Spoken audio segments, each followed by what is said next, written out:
From the PBS Utah studios on the campus of the University of Utah in Salt Lake City, the Utah Debate Commission welcomes you to the Republican primary candidate debate for Utah's 2nd Congressional District.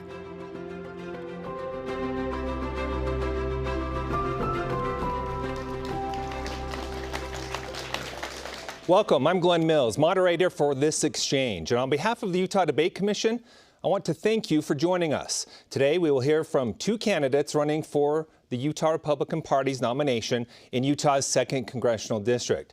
These candidates qualified for the primary ballot either through the support of delegates at the state nominating convention or by gathering signatures from registered Utah voters. The candidates are Karianne Lisonbee and Blake Moore. We look forward to an engaging and civil discussion tonight with the goal of helping you, the voter, make informed decisions. Candidates will each receive 1 minute to answer questions with up to 30 seconds for rebuttal time if needed at my discretion. A random drawing held earlier determining that candidate Lisonbee will get the initial response to the first question. We'll then alternate turns on the remaining questions. Now let's begin. And in lieu of a traditional opening statement, we will begin with a more broad introductory question tonight, and that is to introduce yourself to the voters of Utah's 2nd Congressional District and make the pitch to them why you are most well suited to represent them. Candidate Lisonbee, we begin with you. Thank you. I'm Karianne Lisonbee. I live in the district. It's my home. Seth and I raised our family here. I represented part of this district in the legislature where I was a champion of conservative priorities. Just like you, the prices of gas, energy, and groceries impact my life. I'm not going to D.C. to climb a ladder or enrich myself. I'm going to D.C. to make life better for you. You deserve a strong conservative advocate, and I am unwavering in the principles that make this country great. I'm 100% pro-life and pro-Second Amendment. I have cut taxes and balanced budgets. I pledge to cut federal spending and work to rid the federal government of waste and corruption. My loyalty is to the Constitution and to the good people of Northern Utah. Thank you. Candidate Moore, introduce yourself to the voters of the 2nd Congressional District and talk about why you believe you are the most qualified candidate for the job. Thank you, Glenn, and thank you to the Debate Commission and to Representative Lisonbee. Looking forward to an opportunity, as I've had before in this setting, actually, and be able to have a productive conversation and dialogue about what's important and what are the issues that are facing Utah and our nation. As I look at it, this has been the honor of a lifetime to be able to, in my 3rd term, represent Northern Utah in the congressional world, and it's a uniquely challenging environment. But it's been a fascinating opportunity to be able to put forth initiatives and results that matter.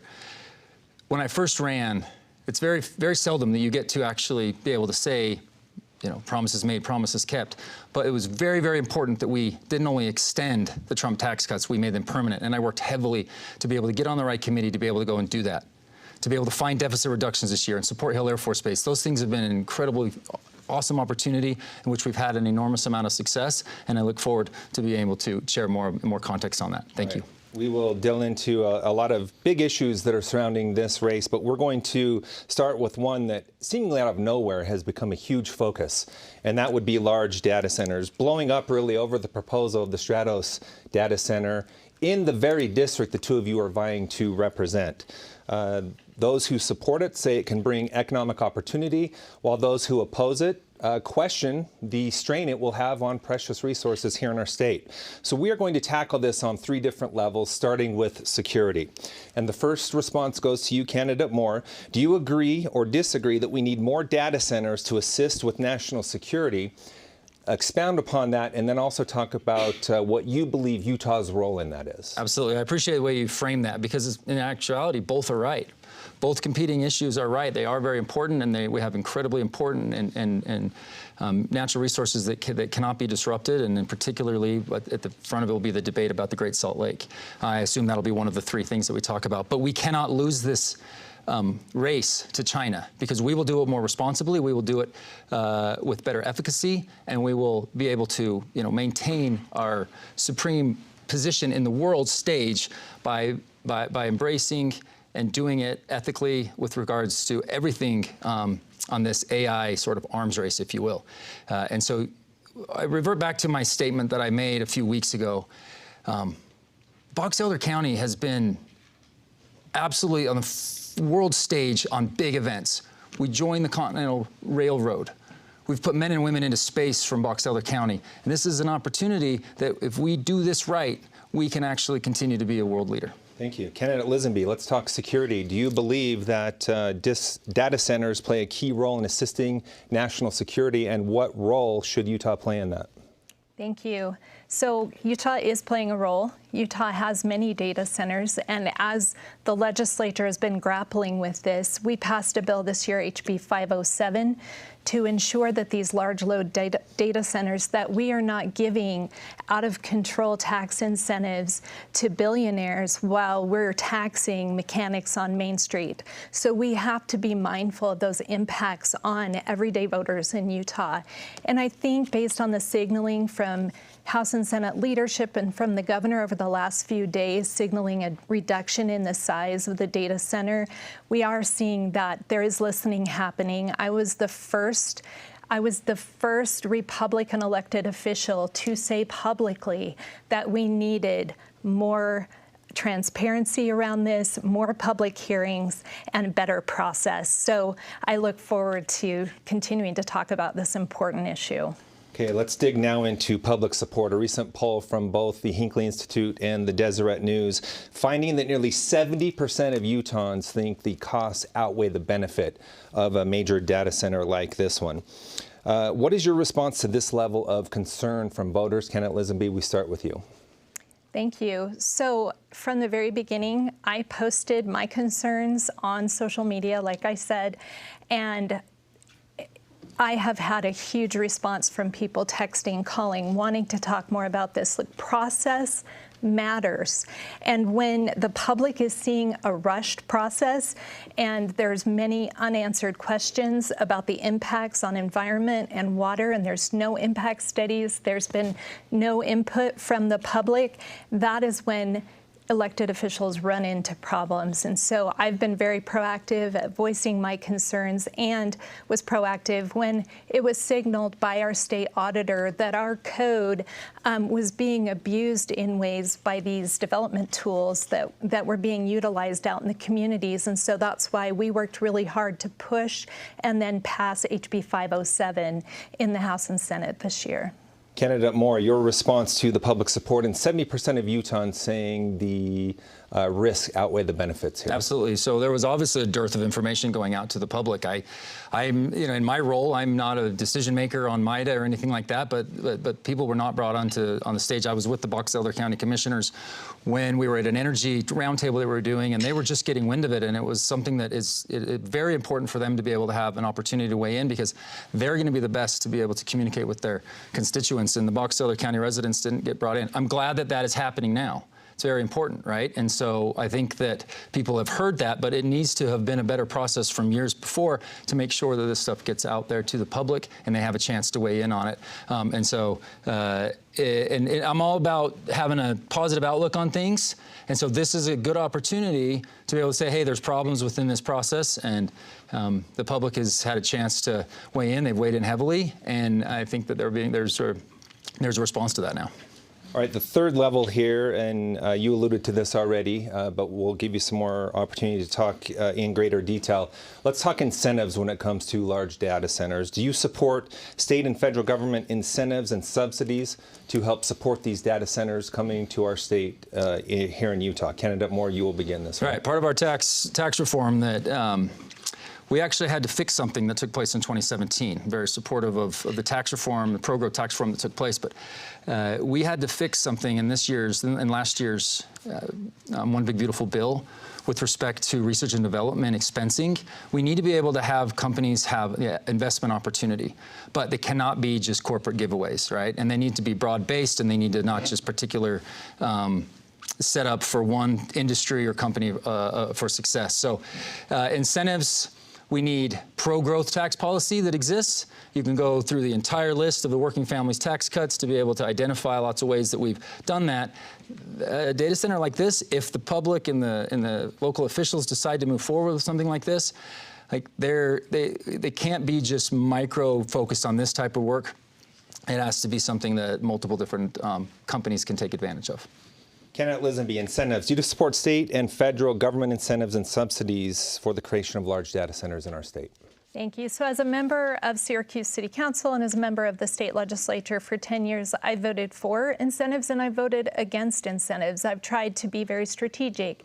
And every year we have looked at the tax incentives that we give. I firmly believe government should not be in the position of choosing winners and losers in the market, but get out of the way and let the market work. And I think sometimes when we see these incentives, they act to paper over bad decisions in the marketplace instead of letting the market filter out those bad decisions. So it's really important that we're very surgical and strategic about that. All right, let's do a quick follow-up. We'll go 15 seconds each on this one really fast. In the end, the dust settles. Trying to draw a distinction between the two of you on this very issue. Do you support the proposal as it is? Should it be scaled back, or should there be no data center in Box Elder County? Candidate Lisonbee. Well, frankly, there's too many unanswered questions to answer that definitively. So I think I would just need more answers to the questions that I've asked many, many people. And those surround water impacts and other real impacts to everyday taxpayers. Those impacts don't go away just because we give tax incentives. And so I am not supportive at this point until questions are answered. And that's why I've called for more public hearings and more transparency. Okay, and we went about 10 seconds over on that, so you'll have 25 seconds to answer this one. Very brief. Water is paramount. We need to make sure that we're being very protective of that resource. There's opportunities to do things in a more bite-sized approach where you don't have to bite off so much. I mean, the land scale of this was enormous, and I think that was what gave people a lot of pause. And so there is smart ways to be able to address this. My opportunity is to make sure key stakeholders are talking to each other, and right. If they do decide this, we help usher this in the right way. 25 seconds goes by really fast. Sure does. So there you go. Okay, part of tonight's exchange includes questions from students here in the state of Utah. Our first one comes from Chase Smith. Chase is a sophomore at Weber State, majoring in political science. Chase? Yeah, so I have a question about the projected strain on Utah's energy grid. We are looking at population growth, electrification, energy-intensive industries, and the retirement of reliable baseload resources as the greatest factors in our future.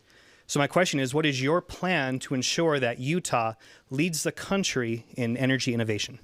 Candidate Moore, you will have the first minute. Great, thanks, Chase. Great question, and I think one of the most important things to deal with. You see Governor Cox putting together many different roundtables about this. This is the hot topic that needs to be addressed. The SPEED Act in Congress has broad bipartisan support. There's a lot of work that's been done to get it to that point.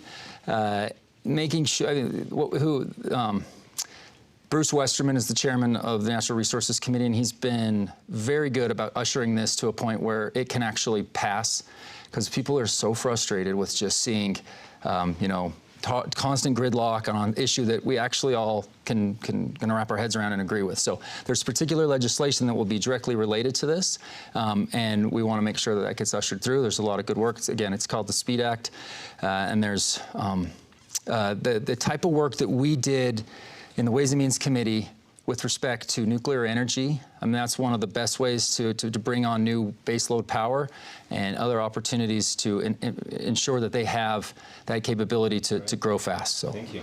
Candidate Lisonbee, your plan to ensure Utah is leading the country in energy innovation.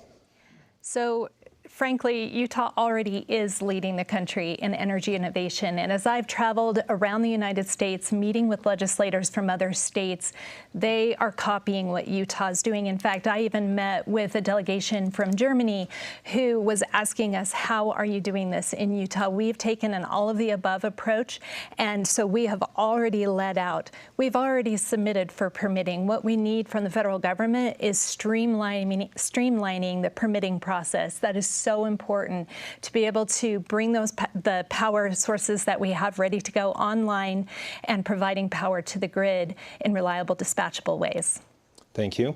Turning now to the Great Salt Lake, another opportunity to get more into that. We all know the vital role it plays to our lives here in the state of Utah. President Trump's 2027 fiscal budget includes $1 billion to help with funding efforts for the Great Salt Lake. How will you work with both the president and Congress to make sure that that money is indeed delivered here to the state of Utah? Candidate Moore. Thank you. This is an immediate issue right now that we're taking up. So, most importantly, to your question, I just had a private meeting with the budget director, Russ Vogt, on this exact issue. He actually brought it up to me because I talked to him about it in a committee hearing, and he wanted to know a little bit more about how Utah was thinking about it, and in the sense, Celeste Malloy is on the subcommittee, so our teams are working together to make sure that subcommittee that will usher in some of the funding is.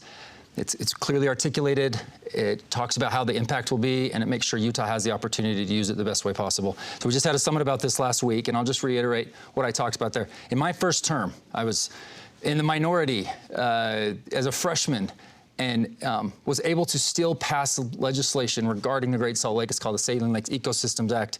And what it does is it engaged the U.S. Geological Survey to be able to start monitoring and evaluating it. And you can see a throughput from getting the federal government in a way that they can actually get involved to now that there's an actual funding request. And so we've got a track record that we can see some success here. Okay, thank you. Candidate Lisonbee, talk about how you would ensure that that funding request makes it to the state of Utah to be put to use. So water in Utah is a limited resource, and I have some questions around where does the $1 billion come from? Is that more deficit spending that is going to drive up prices for everyday Utahns for the things that they need? And look, I'm not saying I'm not grateful for any resources that can go to the Great Salt Lake, but also, you know, we have to talk about what program did we cut to get $100 billion or $1 billion dedicated to the Great Salt Lake. So as a state legislator, we have led out on the water issue. We dedicated money to the trust to be able to make sure that we are prioritizing shares when we can to the Great Salt Lake, but we're in a prolonged and intense drought cycle right now. And I was one out of only 4 Republicans to vote against a bill that removed oversight by the state water engineer to consider broad impacts of a water right application. And it also restricted protests and significantly raised the legal burden for appeals. So that was a vote to protect good process. Now that bill passed, and so we have a different process now. But we are over time, Candidate Lisonbee, by about 15 seconds or so.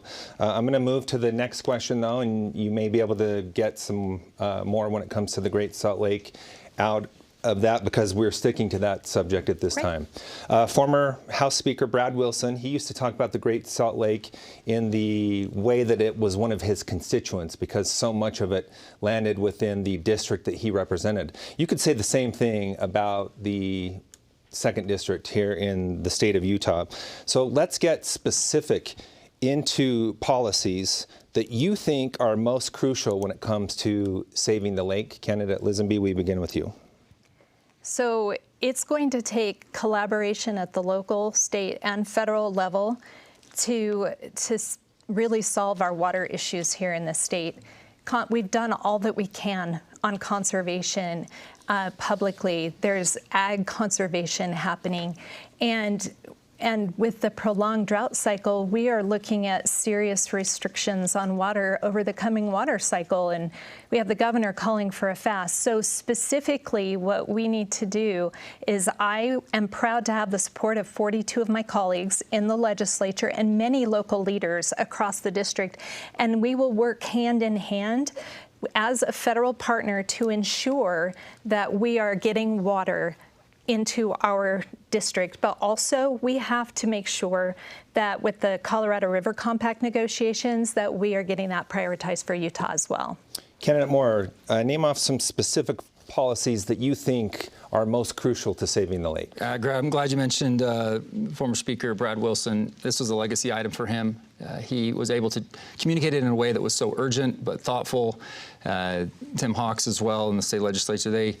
It was an honor to be able to work with them to get some actual legislation done that kind of started this focus on how important it is to study and analyze what was needed, right? Money can go to helping remove some of the Phragmite population. That sucks up so much acreage that, you know, you kind of think, okay, what can you actually do? We obviously need more snow. We need more snowpack. That's crucial for the potential of this playing out in the right way. But there's real ways we can go and make sure that we conserve as much as possible, reduce as much possible evaporation. But you've got our folks talking to lower Colorado River compact about what desalination efforts they can do, and there's a whole bunch of innovative ideas that a little bit of resource can actually produce a really big result here. Okay, let's move now to redistricting. We are seeing some interesting developments on both the national level and here in the state of Utah, but let's start locally. Prop 4 is a focal point of this particular race.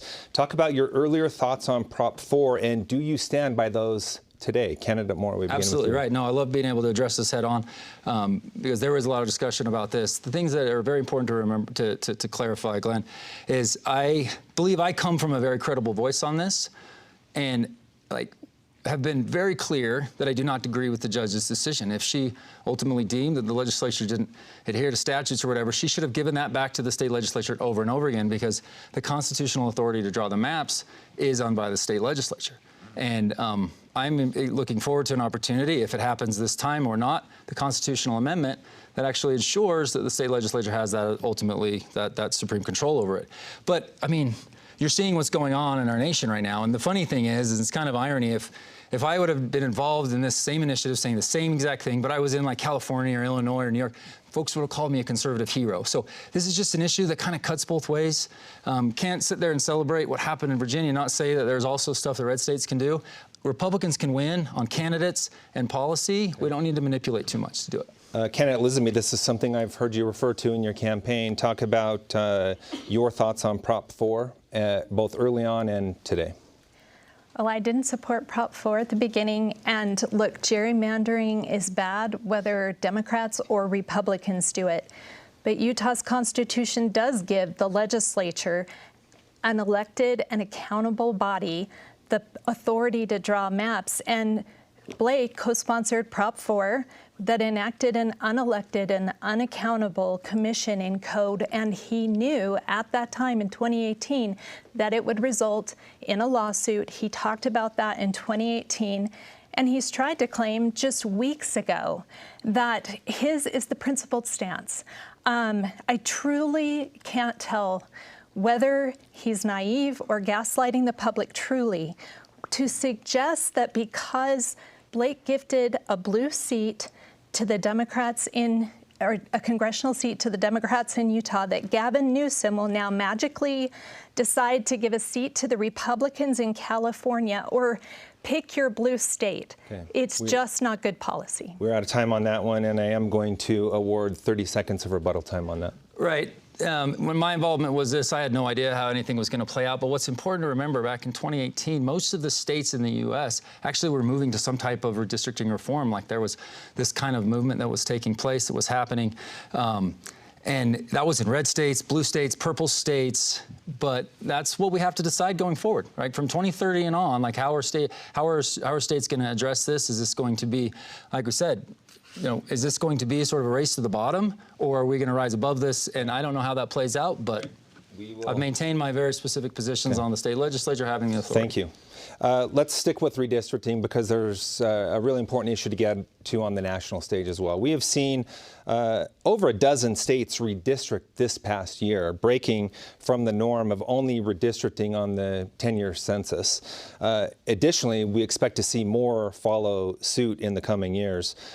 So when we talk about redistricting and breaking from the norm, are you worried about possible consequences of frequent redistricting, or do you think this should become the new norm? And we will begin with candidate Lisonbee on this.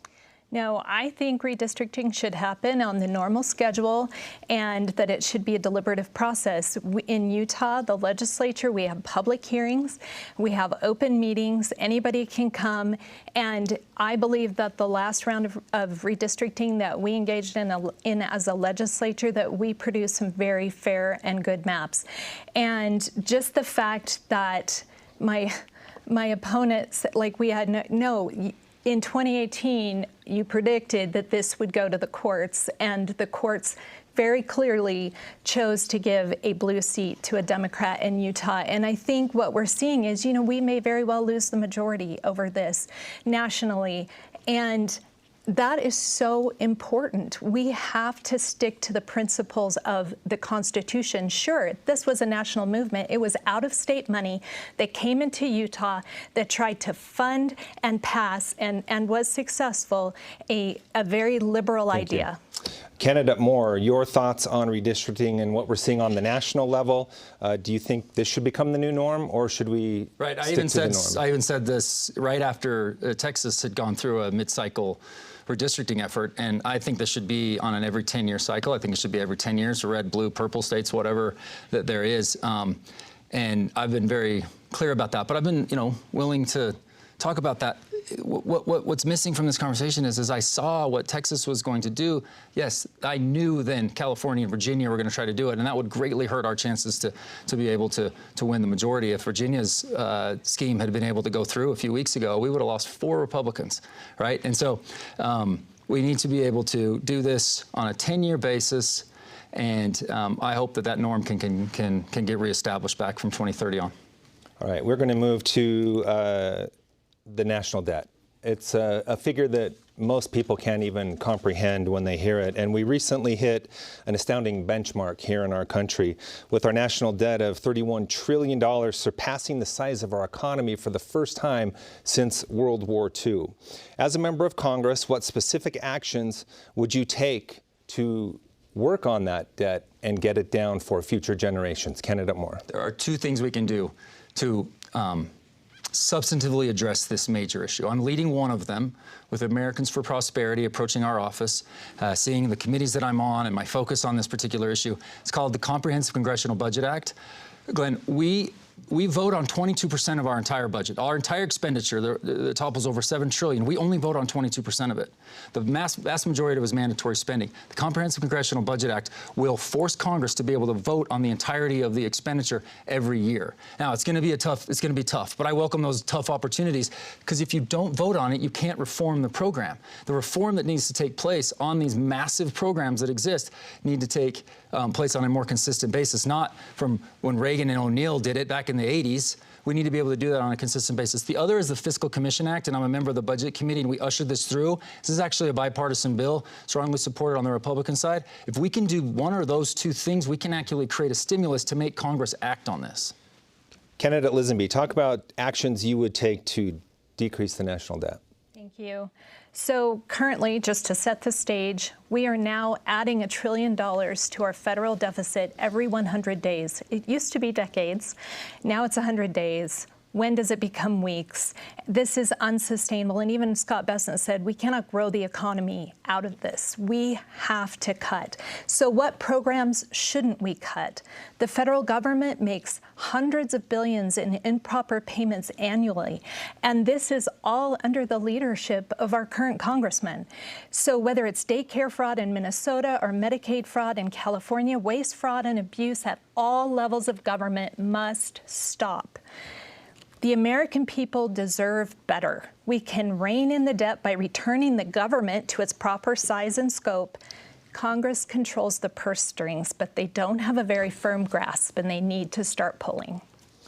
Candidate Moore, 30 seconds for rebuttal. Yeah, I clearly don't have any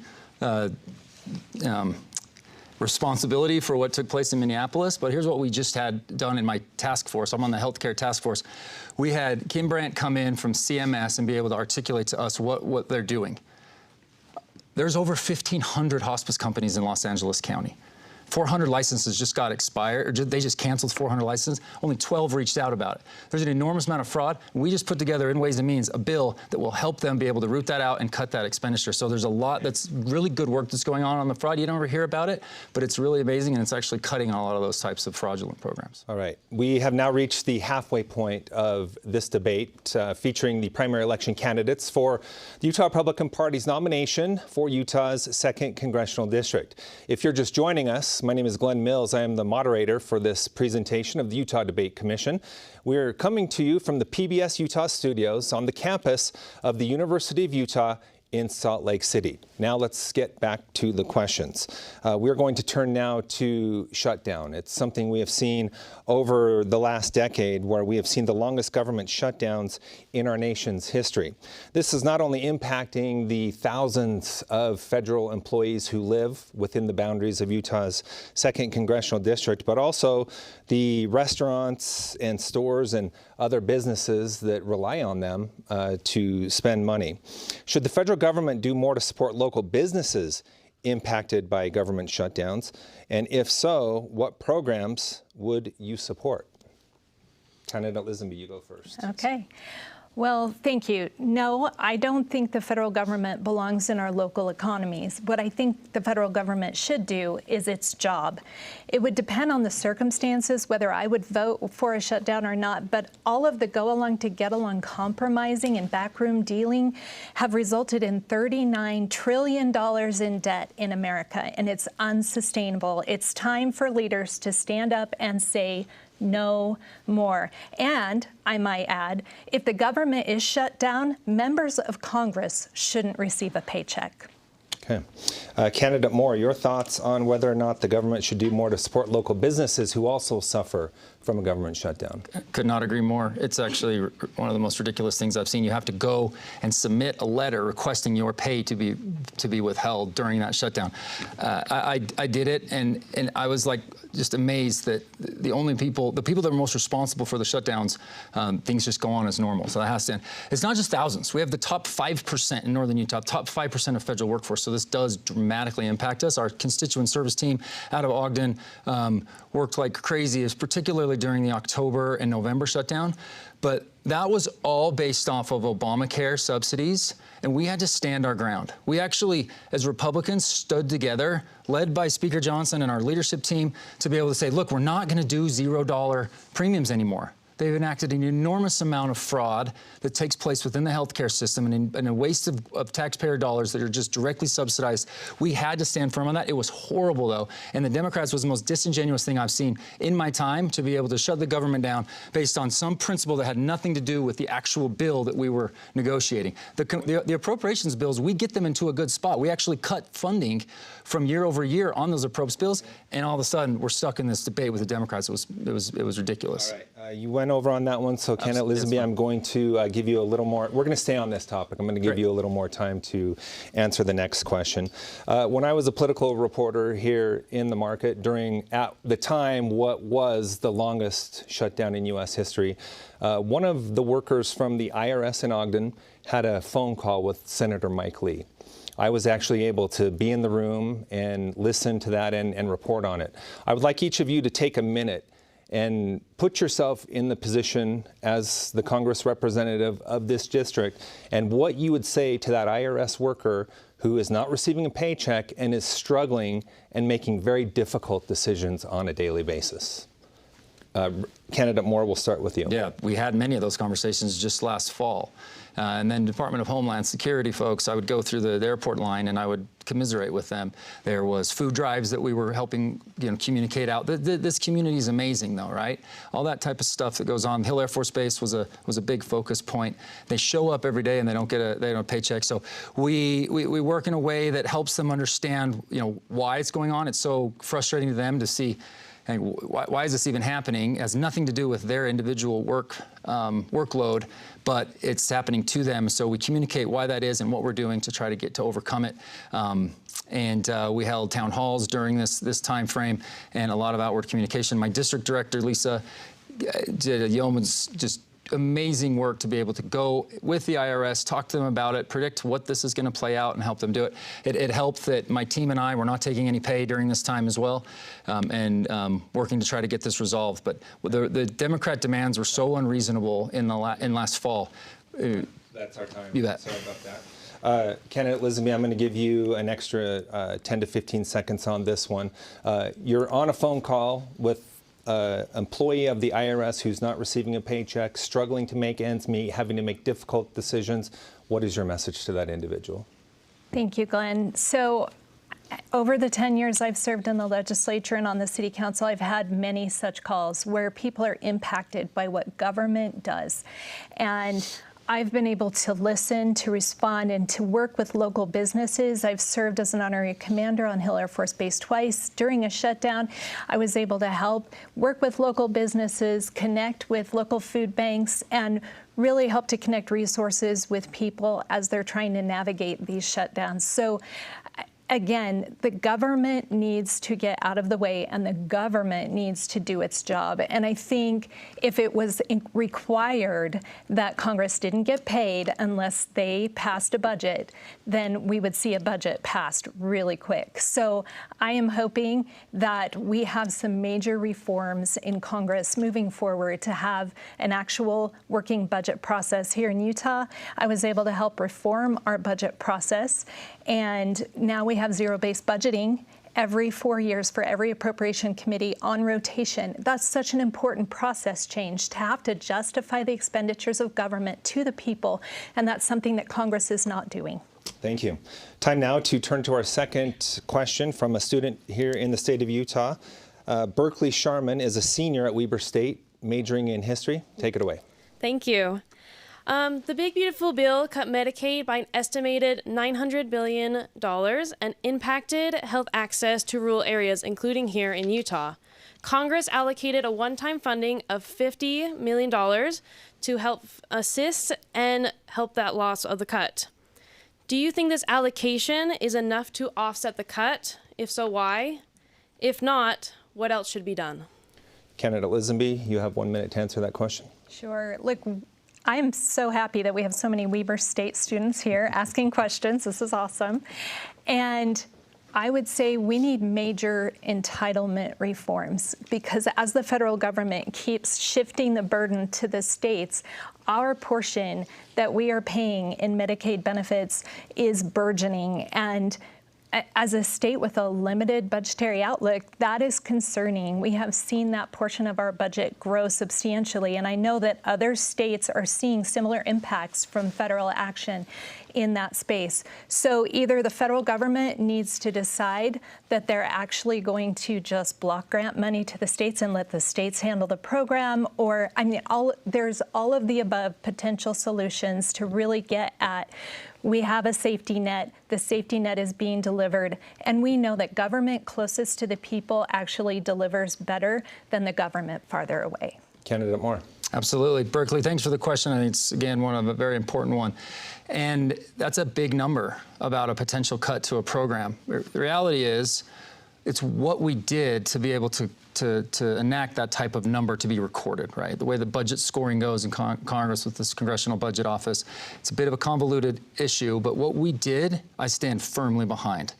We don't know how the ultimate impacts of it will be on fiscal matters, but it was the largest, we enacted the largest mandatory spending cut in our nation's history last year, which is something that has to happen, because as I mentioned, that's the vast majority of where our debt is coming from. But now, this Medicaid piece, this is a very important program that we reenacted, and we haven't seen this for several decades, but it's called the work requirement. The work requirement is key. It's important to be able to run Medicaid responsibly the way that it is. We make exceptions for folks that have certain ailments. We make opportunities for people that have dependents. But folks that are on Medicaid and they're from working age, they need to be working, and we're going to work with them to make sure that they're doing this properly. And it's going to make Medicaid a better program. Okay, I'm going to give each of you another shot at that one. Candidate Lisonbee, you had something come up there that you wanted to discuss? I just wanted a rebuttal. My opponent has had two. I wanted one.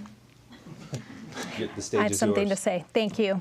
All right. So, look, As a person who's served at local and state government levels, I'm very aware of when Congress makes decisions that impact you, every one of your lives, but also state government and local government. And this is one of those cases. So we had requirements in place that then a changing administration said, well, you can't actually have those requirements for Medicaid. This is my point. Is Medicaid best administered at the federal level, or is this a state issue? So I think it's a state issue, and we need to have federal block grants or something like that where the states can really make the determinations. Okay. You got more than 30 seconds on that rebuttal, so we will we will take it from there. I can just be very brief. I completely agree, right? We saw the Biden administration just enact wide sweeping changes that made it one of the most irresponsible programs. And what we had to do, and it's tough politically, and we're going to have tough races in securing this majority, but we had to do the responsible thing with Medicaid, because I have seen Utah do a really good job at addressing this issue, but other states don't, and we had to, at the federal level, make sure. So we're in agreement on this, and it's going to make this a better program for the people that it's actually designed for. I really think it's fair to give candidate Lisonbee the last word on this one. Anything else you want to add? I think I've said my piece. Thank you. Okay, let's move on to the economy, and specifically Hill Air Force Base, which is an important part of the economy in this district. A two-part question here.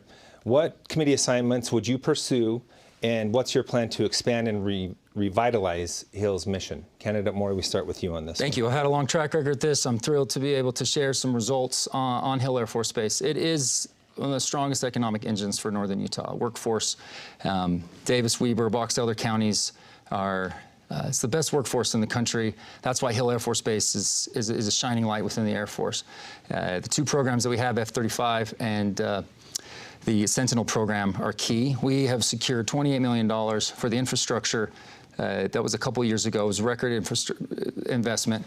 Now we've just got a $6.5 million investment into the F-35 canopy. I started out in my time on Armed Services Committee, and I am the co-chair of the Depot Caucus and the Air Force Caucus, as well as Ways and Means is an area where we actually address a lot of the issues that are surrounding Hill Air Force Base. Mayor Shepherd came to me with an idea that his biggest concern is housing for Hill Air Force Base, and we're running an idea that a local mayor brought to us with regards to affordable housing. And so we've had a great track record, and it's in a great spot. Time is up. Candidate Lisonbee, your thoughts on committee assignments you would pursue, and what's your plan to expand and revitalize Hill's mission?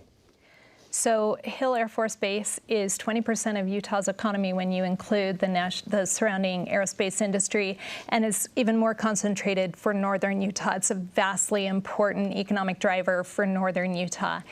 And I've served with base leadership, with the boots on the ground, had a lot of interaction, and been able to interface with congressional leaders and with the base leaders to make sure that their priorities are being addressed. And right now there's still some outstanding priorities that they would like to see addressed. So look, I've talked with many former congressmen in Utah who are very concerned that we do not have somebody on Armed Services Committee, and that there was a commitment to be on Armed Services Committee prior to running or to winning 6 years ago by Congressman Blake Moore. And so I plan to try to get back on Armed Services Committee. That's where the nuts and bolts of the budget are made, and I appreciate that Ways and Means is a tax committee, but it really does nothing for Utah.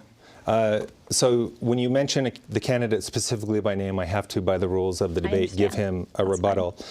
So Congressman Moore, you have 30 seconds to respond to that. It's very simple. I made a very strong commitment to support Hill Air Force Base in my time in Congress.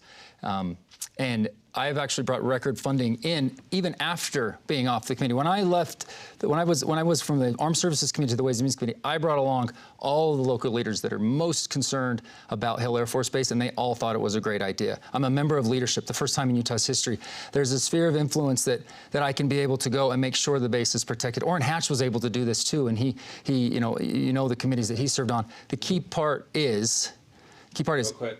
Yep, I'm good. Okay. That's great. I'll be able to speak that. All right, candidate Lisonbee, we're going to go to you, and we're going to move to housing. From Davis to Cache counties, The district has seen some dramatic population coupled with housing that is really becoming increasingly unaffordable for many Utahns, especially those trying to start off. What specific policies would you promote to address affordable housing?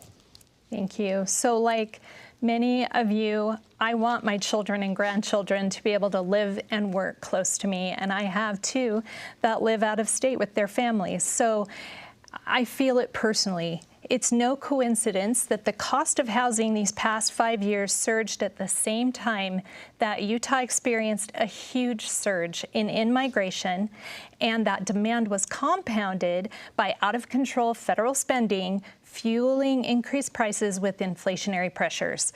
So as a city council member, as a state legislator, I've always supported local control. There's nothing in the Constitution of the United States that says the federal government should be involved in housing policy.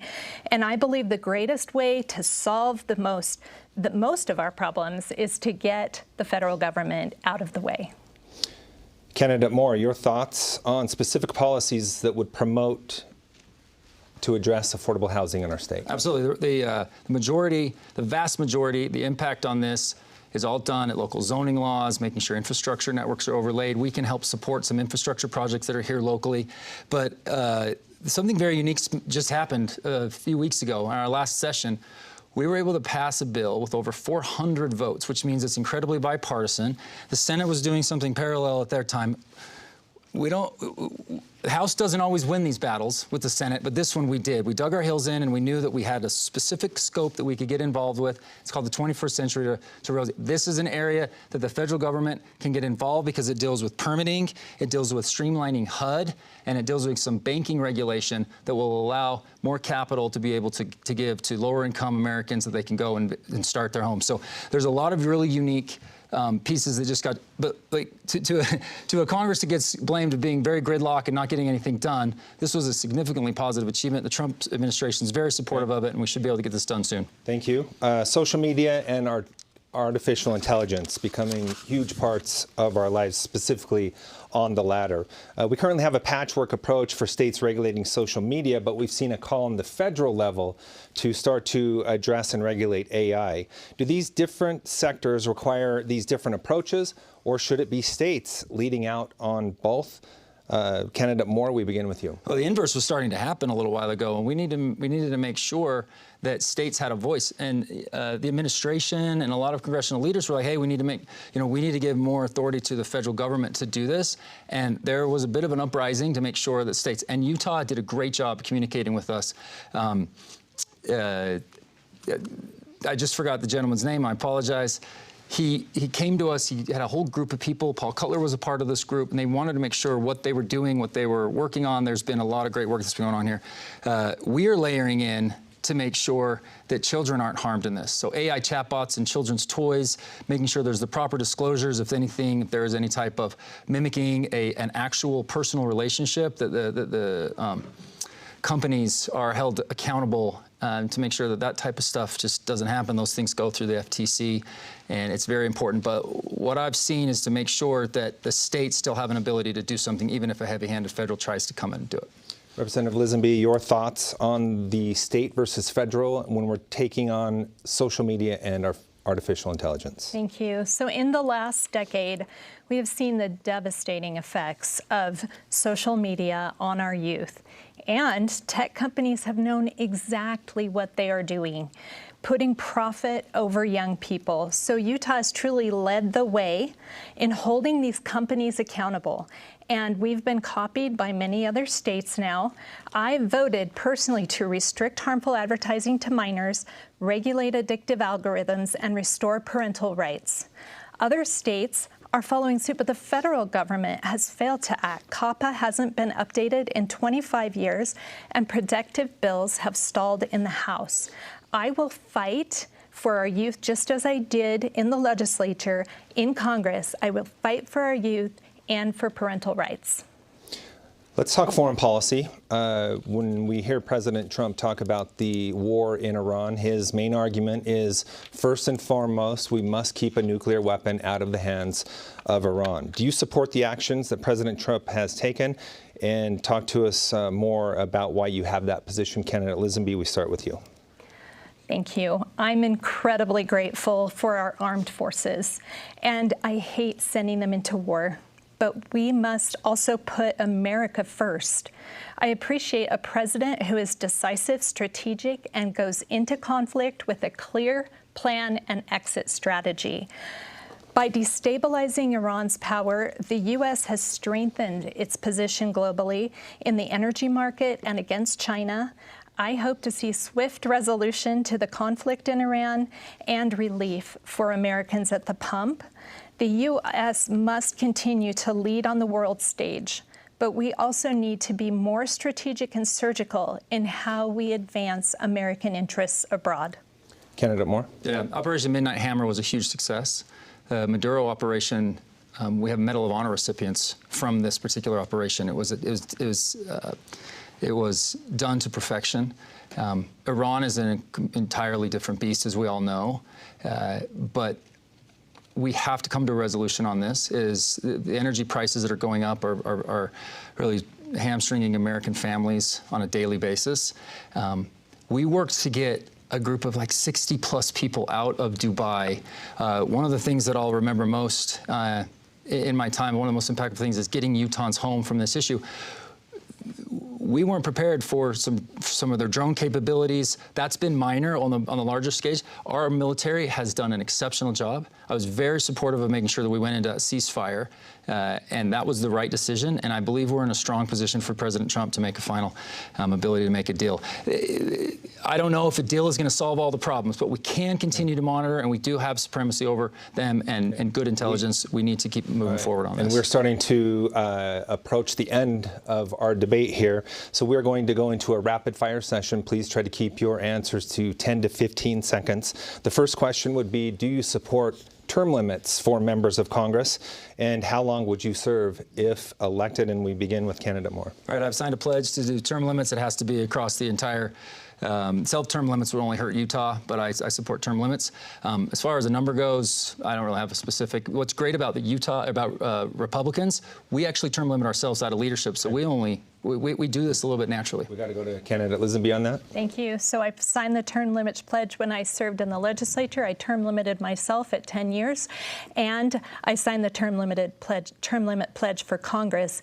And I think it's really important to point out that we have to also term limit bureaucracies. We can't just term limit elected officials. Okay. The next one, taking a look at the divisiveness and the unrest in our country right now, what is something that gives you hope in our country? Candidate Lisonbee. So, yeah, the political climate is rough. And the number one issue on people's minds today, as I've been talking with them, is corruption. The American people are paying $5 a gallon for gas while members of Congress are going to D.C. to get filthy rich. Congressional approval levels are in the tank, and the American people have lost trust with their institutions. But what has given me hope on the campaign trail has been, I forgot we only have 10 seconds. I apologize. All of the good people of northern Utah and their hope for a new leader in Congress. Candidate Moore. Yeah, very simple. The deficit, the notable deficit reduction we've been able to accomplish over year 24 to 25 gives us hope. It gives us momentum, and it's something that we can continue on with. I've met with the budget director about this in particular. The amount of interest that we have to pay on the debt from the last 25 years is a major problem, but that's what gives me hope. And then the ability to see actual fraud being removed from the current system. These agencies that are working within the Trump administration are doing a really good job, and you don't even actually hear about it. All right. Thank you to you both for those answers. We have now reached the end of the debate. Each candidate will now receive 1 minute to share a closing statement. A random drawing held earlier determining that candidate Lisonbee will go first. Candidate Lisonbee. Glen, thank you. Thank you to the U of U and to Glen and to PBS for hosting, and thank you for watching. Northern Utahns have a clear choice this election. One of us represents status quo, go along to get along politics that have given us $39 trillion in debt. I represent bold conservative leadership that will get our country back on track. One of us votes to eliminate the debt ceiling and fund programs. I vote for balanced budgets. One of us handed a Utah congressional seat to Democrats. I will always fight for conservative principles and outcomes. I pledge to never trade individual stocks in Congress. I pledge to root out corruption in D.C. Vote for me, and I promise to get to work for you each and every day. Candidate Moore, you have 1 minute. Thank you again, Glenn, and to the Debate Commission for hosting this. To my challenger, this has been a very productive dialogue, and I always appreciate that. I wanted to use this last few seconds just to be able to talk about something I'm very proud of that I was able to lead, and it's called Trump Accounts. We've put out a lot of communication about this. They just went live a few days ago. Could not be more grateful for my family, for my wife, and my 4 boys, and it just means so much to me that they're going to be able to go and have something where they're constantly learning about how to save for their future. So this initiative, the Trump administration is putting a ton of weight behind this. There's philanthropic dollars that are coming in for this like we've never seen before.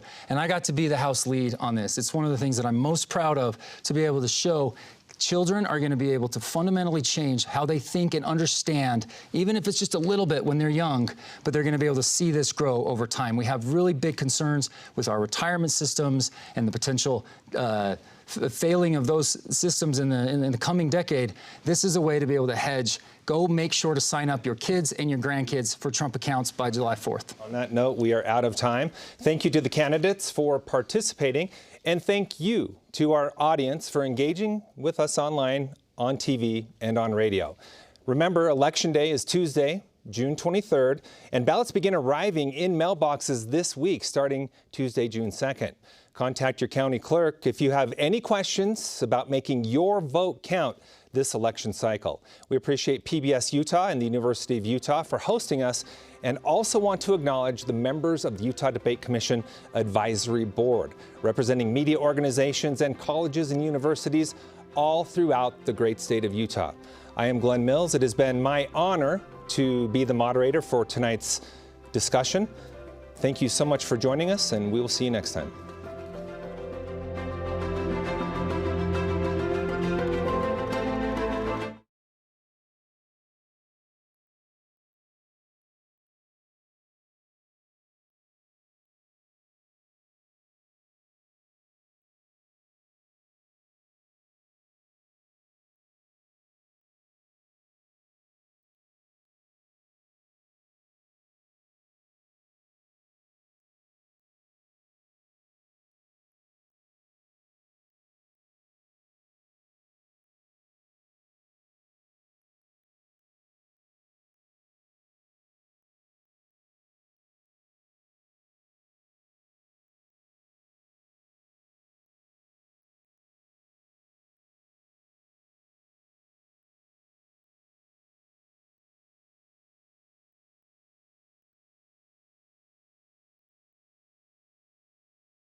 Tongue-tied.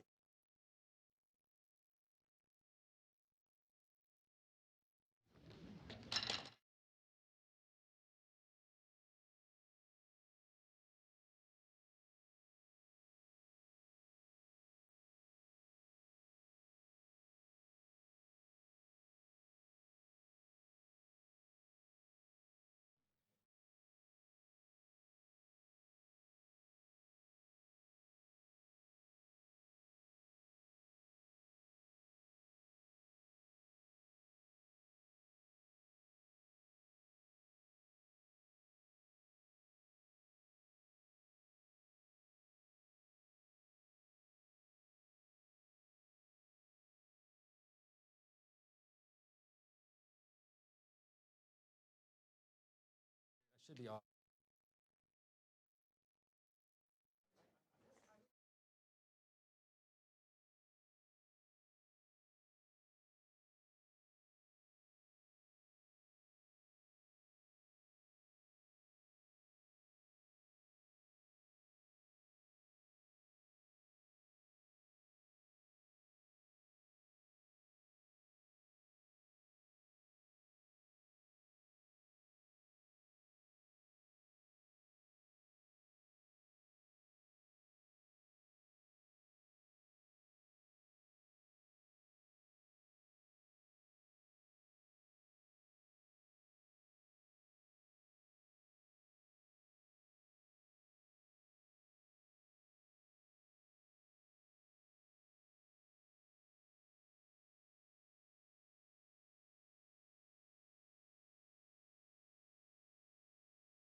What's your message to voters in the 2nd District as you go around and say, you've got a ballot with 2 names on it, choose me? Sure.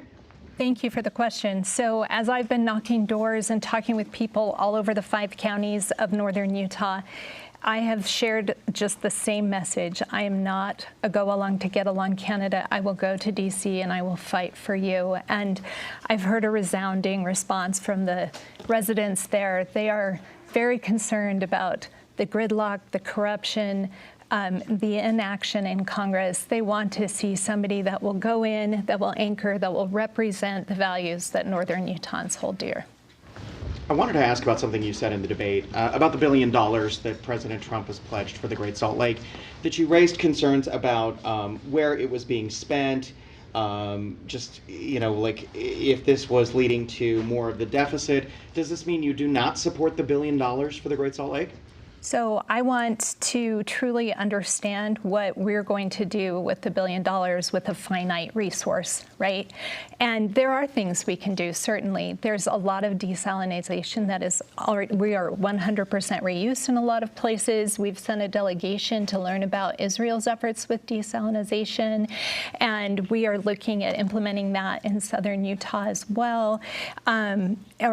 Actually encouraging other states. We've had conversations, for instance, with California to have them utilize that as kind of an easing on the demand for the Colorado River Compact. So there are lots of conversations happening around water already. My concern is that every dollar that the federal government spends just increases the inflationary pressures on Utahns, and we are feeling it. We're feeling it in the cost of housing, groceries, gas, and we have to be able to provide some relief by stopping that out of control spending.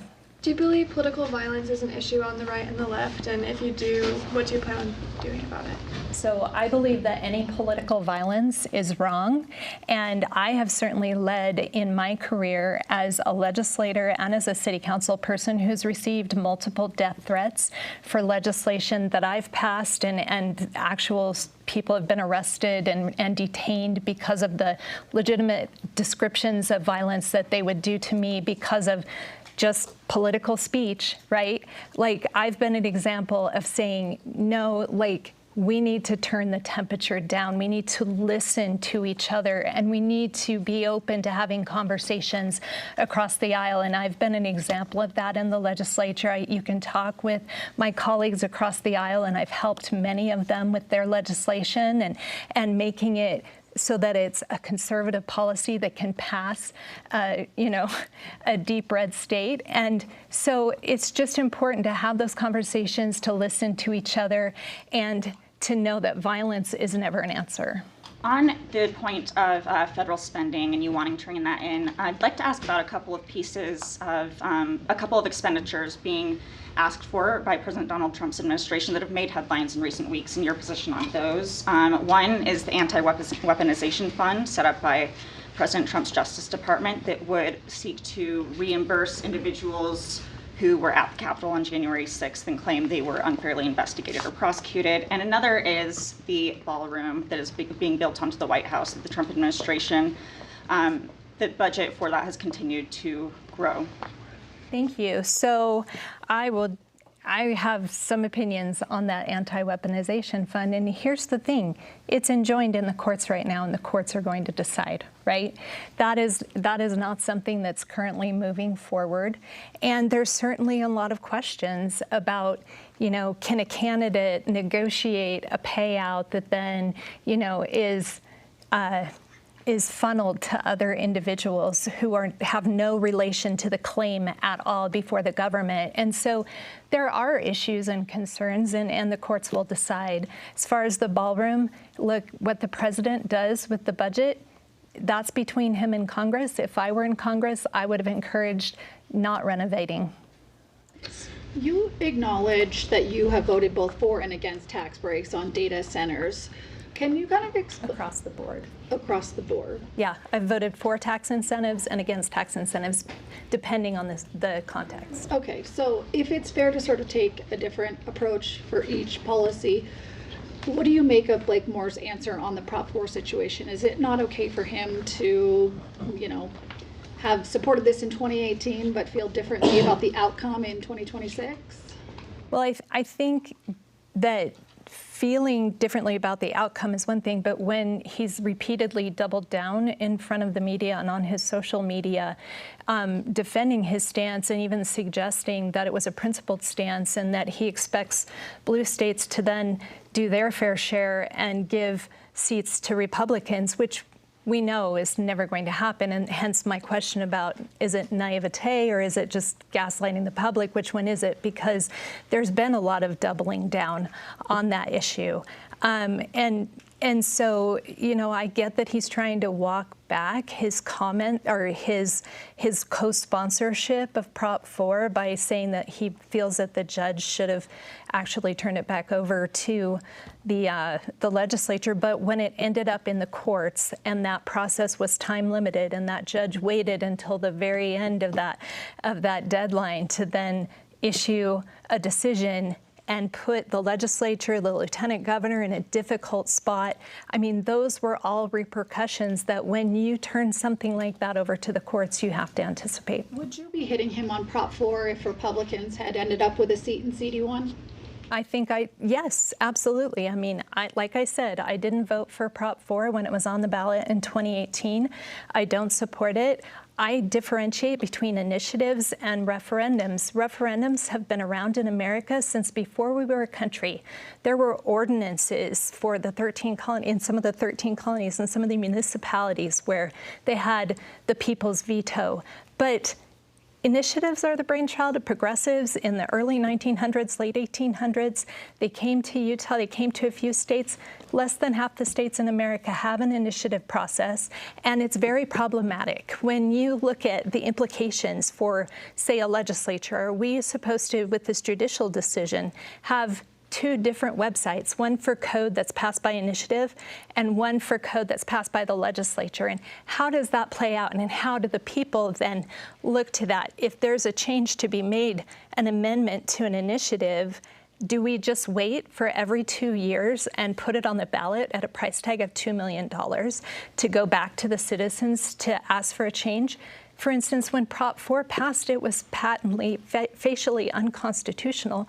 The supporters of Prop 4 came to the legislature and asked us to make changes, which we did. So, and then, you know, we got sued. So that's the conversation. How does this work in our society, in our state, to make sure that people know what the law is and can follow the law?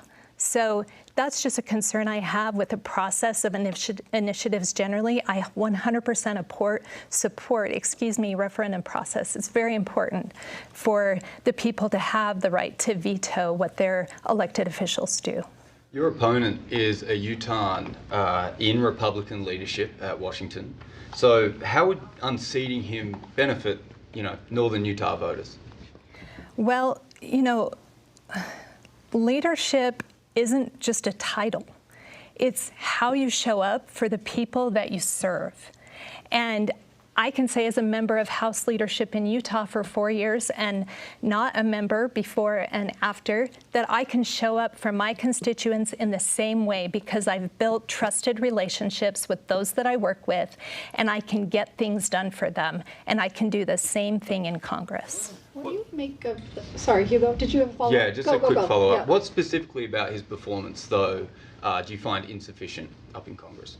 So what I've found with Blake in the 6 years that he's been in office is he comes to Utah and he rails against the budget process, he rails against the deficit spending, but then he goes back and he votes for omnibus bills, he votes for continuing resolutions that do nothing to rein in federal debt. Americans are tired of hearing one thing and seeing another. We need leadership who will do what they say they will do. Did you have an issue with an initial moderator scheduled for this debate, like some reporting is suggesting? I did not.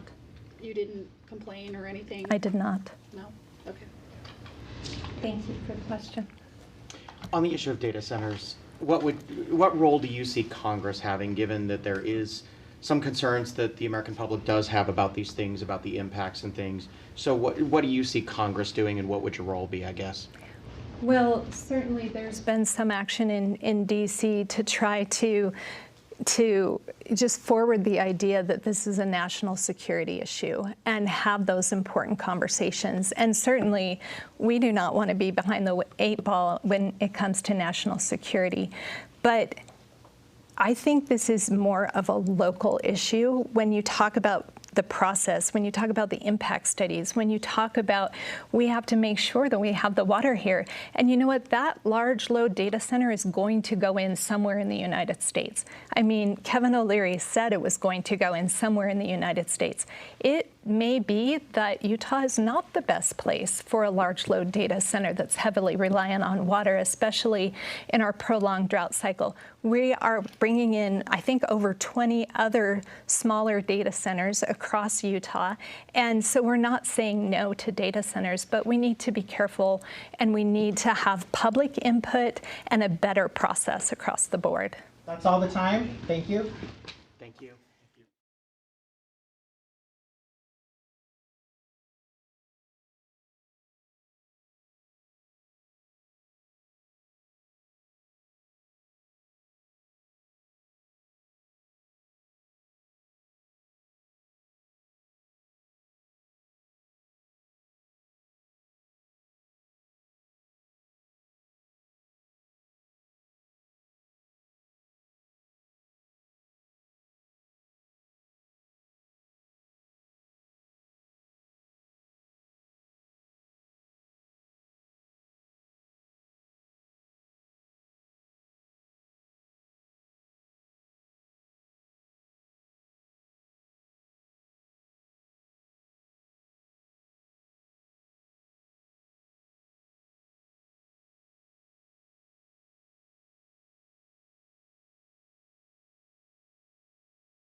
We went about a minute over on the last, so we do have 11 minutes on the clock, but we'll cut it off there.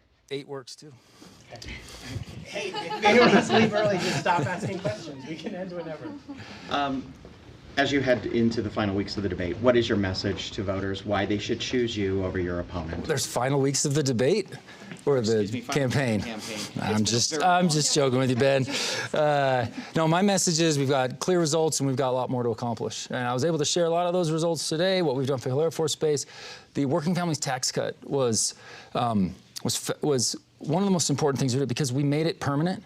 Right, and I'm just trying to emphasize the importance of that because everything that took place in 2017 was really good policy, right? And we saw economic growth, we saw revenue growth, we saw a lot of really good things happen, but there was a timeline on it. And unless we had the trifecta, White House, House, and Senate all in the right moment, fortunately we did before those tax cuts expired.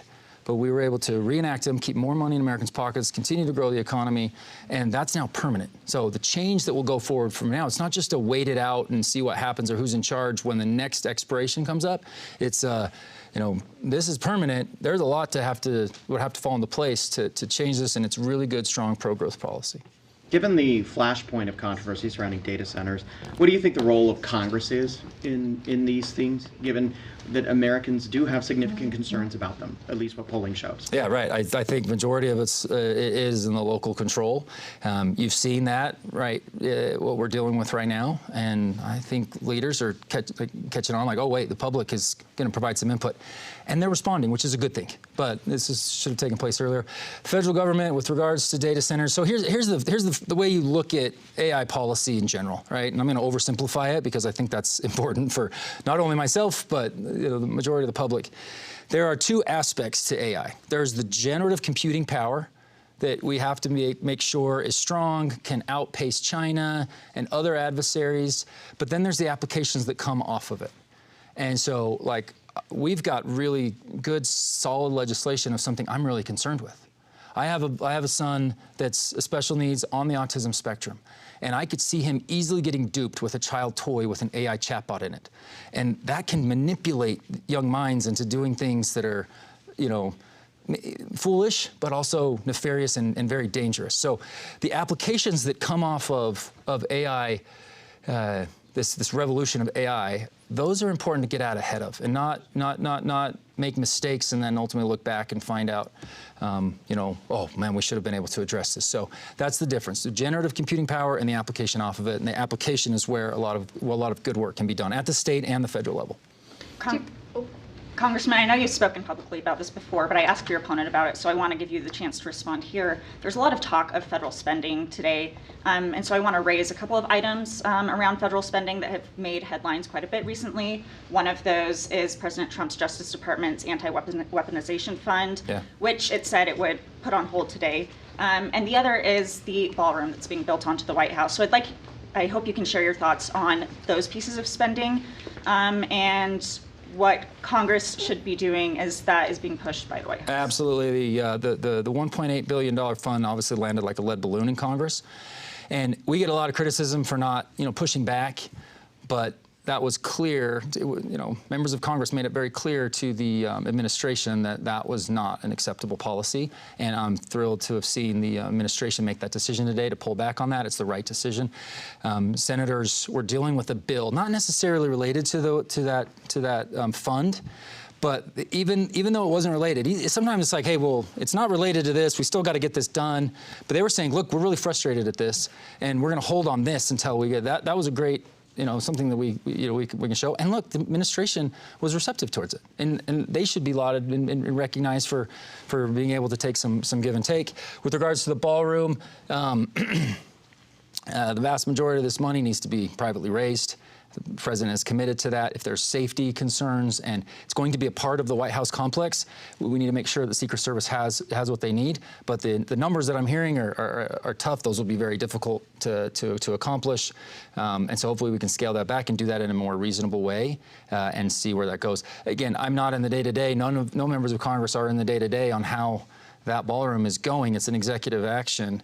But we need to be very responsible, taking it piece by piece. Safety is a big concern. We do need to support the Secret Service, but those are big numbers, and we probably got to scale that back. Do you believe political violence is an issue on the left and the right, and what have you done to kind of cool down the conversation? Yeah, I mean, it's obviously an issue. We've seen tragedy hit in our own state with regards to the Charlie Kirk murder. What happened in Minnesota was horrible, and there's constant threats, and then President Trump has had real threats on his life. So yes, it's a major issue. I try to keep my tone in a policy-driven, respectful way. I think people have noticed that about me, and I'm going to continue to do so. Stay positive, stay above the fray, run positive campaigns. That type of stuff is important to me, and we'll continue to do it. Congressman, you talked about AI transparency and keeping kids safe from chatbots and that sort of thing. So how do you feel that the Trump administration reached down and effectively killed a bill in this year's legislative session that gave states some level of power on regulating AI chatbots against kids? Kiwi or Aussie? Australian. You're Australian? Yeah. All right. I lived in Singapore for a while, and we have friends from there, and I made it a goal to try to, if I could predict what the accent was. Amazing place. I knew it wasn't British, so I was pretty good, right? I was pretty close. Yeah, we were frustrated at that and pushed back. Doug Fifi is going to be very mad. I flubbed his name. That's unforgivable, right? And I'll just have to work on that with Doug in a separate time. But what they did, they brought us real tangible ideas and thoughts that they've been working on. Utah's done a lot of good things. And then our delegation, our federal delegation, works closely and sees what we're doing here at the state level and leans in where we need to. We don't need to lean in every level. We need to. So it is very important that the state has the ability to do it. Again, and I kind of talked about the difference between generative and application. The application is something that I think Utah can and will lead out. That's why we're producing this type of legislation as well.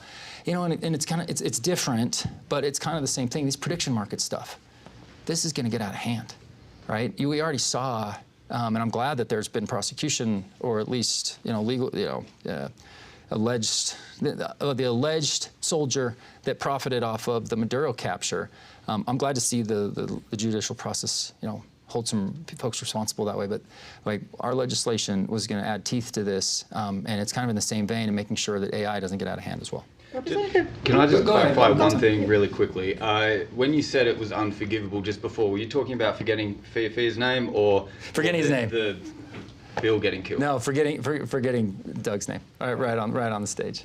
Thank you. I'm sure he'll hear about it. Representative Lisonbee's opening line of this debate, introducing herself to CD2 voters, was, "I live in the district." Right. You do not live in the district. Why didn't you run in CD1, and is that a fair criticism of hers? Right, because my district largely was unchanged. I've been representing this. I'm the best person to represent Hill Air Force Base. I'm a product of Northern Utah. I was born and raised in Ogden, played football at Utah State. I've lived in half the counties in Northern Utah. This was something that a lot of folks were frustrated with my very first time I ran, but I ran because I know Northern Utah. I'm a product of Northern Utah. I moved into the district after the boundaries changed. They just changed a little while ago. I have the same folks that have criticized me for this have told me how much they appreciated the fact that I moved into the district. Obviously, the Constitution's clear. The framers knew that there would be ebbs and flow of boundaries. I don't know if they predicted this year the way that it's played out, but very simply, I have a little boy on the autism spectrum. He's in a most amazing situation right now. We found a perfect place for him education-wise. I just can't move the family around every 2 years that the boundaries change. I'm supportive if they end up changing the boundaries again in a couple years. That's the way it's going to play out. I am firmly rooted in Northern Utah's issues, and I have represented this district very well. I've gotten myself into a leadership position that is new to Utah, right? And I think that it's very important that we keep that continuity going. I look forward to it. Would say the writing was on the wall with CD1, where a Democrat is likely to win that district. Did that play into your decision at all? Right. My district largely unchanged, so that's why I've decided to stay right where I am. Thanks. On the topic of districts, your opponent has spent a lot of time criticizing your work establishing the Independent Redistricting Commission or helping with Prop 4. She was part of the Republican supermajority in 2021 that voted to reject the commission's maps. I'm curious if you can speak a little bit about the Redistricting Commission's work back in 2021. And, as your opponent said today on the stage, that gerrymandering is bad, whether it's from Republicans or Democrats. What are your thoughts on the work the commission did and then Utah's legislature rejecting that? And this will be our last question. Great, and we actually got to talk pretty substantively about it, so I won't rehash a lot of what was already said. But we can't disparage. We can't celebrate Virginia for a redistricting commission and limiting some of their objective national guidelines, and then not be able to say red states should kind of engage in this too. It's just it's a unique issue, and so I kind of had a chance to talk about it already, and we'll see how things play out going forward. But I've always maintained that the legislature should maintain their ability, but I just can't be somebody that's like, okay, I only want this to be done in blue states. I have to think about this more broadly from a national perspective. Thanks. Great. Thanks to everybody. Appreciate it.